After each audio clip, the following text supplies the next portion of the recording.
ก่อนที่มึงจะมาว่าประเทศกูนะเป็นประเทศสแกมเมอร์นะทุนจีนนะกูว่ามึงเอาเวลาไปดูจีนเทาที่บ้านมึงอะหมดหรือยังฮะแล้วก็ไอหัวหน้าแก๊งหัวหน้าคอลเซ็นเตอร์นะ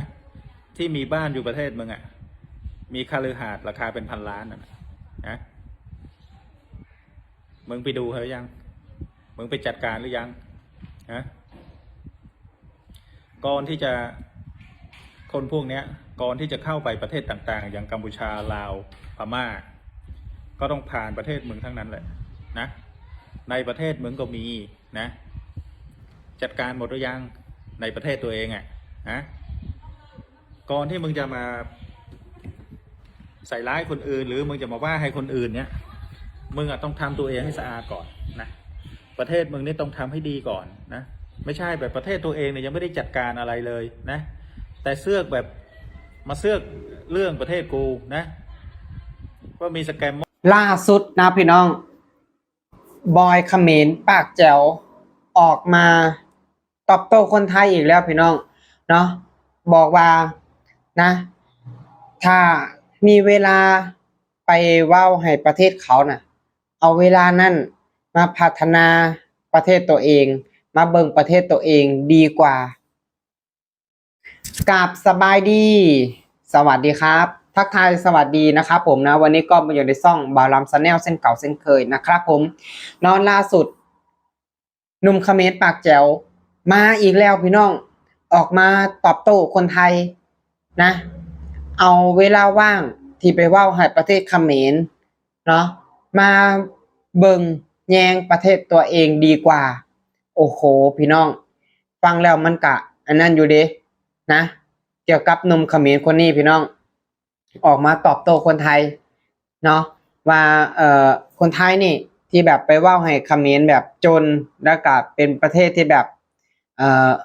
บ่พัฒนาเนาะเอาเวลานี้มาเบิ่งเนาะมาอันนั้นประเทศตัวเองดีกว่าเนาะว่าประเทศเขาเป็นประเทศอะไรนะประเทศไอ้แกมเมอร์หรือว่าประเทศที่แบบมีคอลเซ็นเตอร์หลายที่สุดล่ะเนาะก็คือทางเขมรนะพี่น้องก็คือทางเขมรเพราะว่าก่อนหน้านี้นะอยู่ประเทศลาวก็มีการปราบไปแล้วครั้งหนึ่งนะพี่น้องแต่ตอนนี้ถามบ่มีบ่มันก็มีคือกันนั่นแหละพวกเนี่ยมันปราบบ่เบิดอยู่แล้วล่ะเนาะเพราะว่ามันมีหลายแก๊งมันมีหลายทีมนะพี่น้องเพราะว่าพวกเนี่ยพวกนักต้มตุ๋นเนาะพวกจีนเทาเนาะเพราะว่าแก๊งคอลเซ็นเตอร์เนี่ย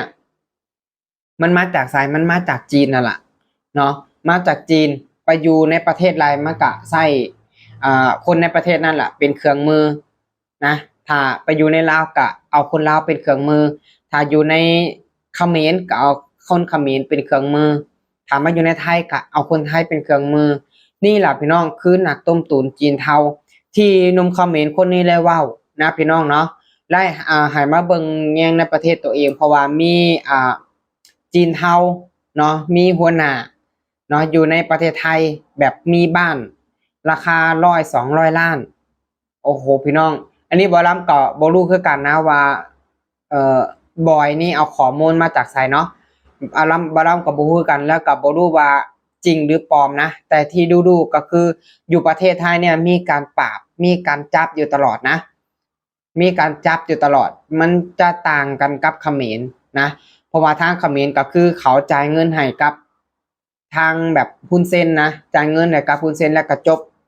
นะแต่ว่าประเทศไทยนี่คือจ่ายบ่ได้เนาะผ่านมาก็เห็นหลายครั้งเนาะที่ว่าจับจีนเทาจับหัวหน้าแก๊งคอลเซ็นเตอร์เนาะจับตลอดมาเรื่อยๆนะพี่น้องปราบมาเรื่อยๆมันจะต่างกันกับเขมรเนาะนี่แหละที่เขมรที่หนุ่มเขมรคนนี้เว้าเนาะที่บอยเนาะแล้วว่าออกมาว่าให้คนไทยเนี่ยเอาเวลาว่างที่ไปเว้าให้ประเทศเขมรมาเบิ่งประเทศตัวเองดีกว่าเนาะเพราะว่ามีจีนเทาเนาะมีจีนเทาอยู่ในประเทศไทย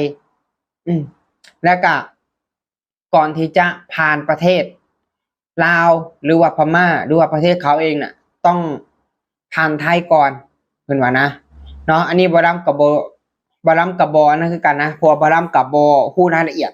เกี่ยวกับตัวนี้ แต่ที่บอลลัมที่ออกมาว่าก็คือออกมาโต้ตอบคนไทยแบบนี้พี่น้องคือคนไทยน่ะเขามีการปราบปรามเขามีการจับแต่ทางเขมรบ่ได้มีการจับใดๆทั้งสิ้นเพราะว่ามีการจ่ายเนาะมีการจ่ายสวยหั่นล่ะพี่น้องเนาะมีการยื่นใต้โต๊ะกันแล้วก็จบนี่ล่ะพี่น้องและแต่ทางประเทศไทยมันจะต่างกัน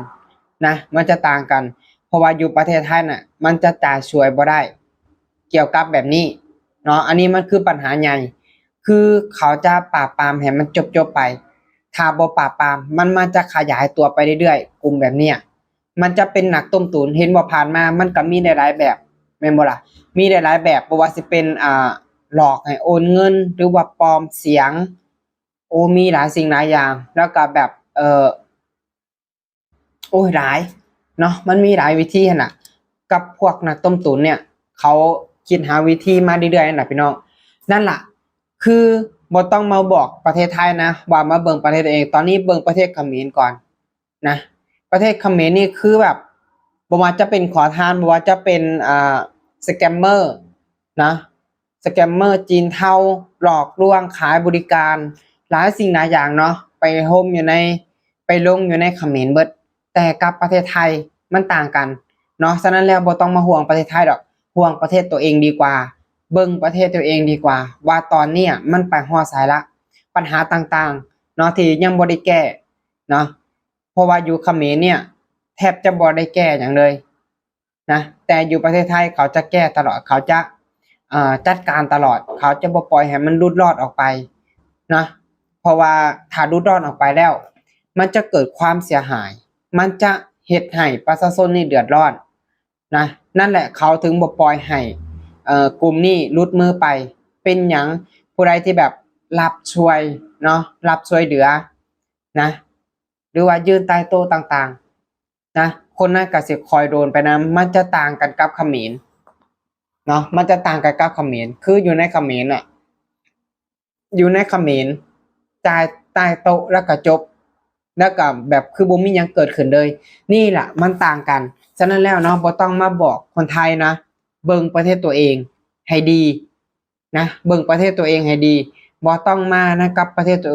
คนอื่นหรอกนั่นล่ะนะเพราะว่าสิ่งที่ว้าวนั่นน่ะสิ่งที่ว่าออกมานั่นต้องเป็นตัวเองนะต้องเป็นตัวเองเนาะแล้วก็ขอฝากบอยนำเนาะบอยเขมรพี่น้องเนาะเพราะว่าก่อนหน้านี้ก็ได้ไปโจมตีคนลาวหลายเทื่อนะพี่น้องเนาะจังไดก็